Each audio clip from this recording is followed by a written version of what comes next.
விருப்பங்களை நிறைவேற்றும் வளர்பிறை சதுர்த்தி வழிபாடு உங்களுக்கு தெரியுமா?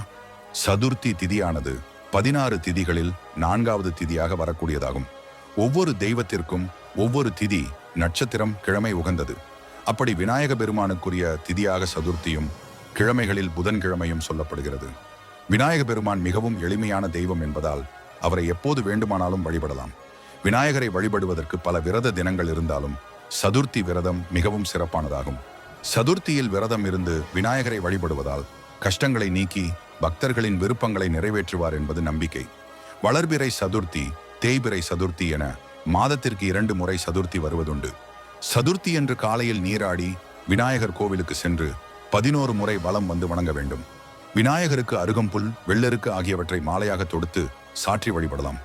நெய்வேத்தியமாக கொழுக்கட்டை, சுண்டல், நாவல் பழம், கொய்யா, பேரிக்காய் ஆகியவற்றை விநாயகருக்கு படைக்கலாம். எதுவும் முடியாதவர்கள் பால், பழம், அவல், பொரி, சர்க்கரை போன்றவற்றை நெய்வேத்தியமாக படைக்கலாம். பூஜை அறையில் மாலை 6 மணிக்கு பிறகு அருகம்புல்லையும் பூக்களையும் கொண்டு விநாயகரின் திருவுருவ படத்திற்கு அலங்காரம் செய்து தீபம் ஏற்ற வேண்டும்.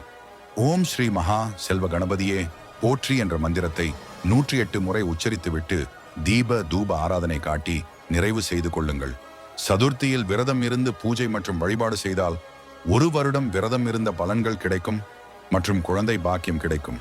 திருமண தடை நீங்கும். குழந்தைகள் கல்வியில் சிறந்து விளங்குவார்கள்.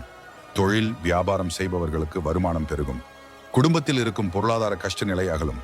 இந்த நாளில் விநாயக பெருமானை வழிபட்டால் வளமான வாழ்வு கிடைக்கும் என்பது நம்பிக்கை.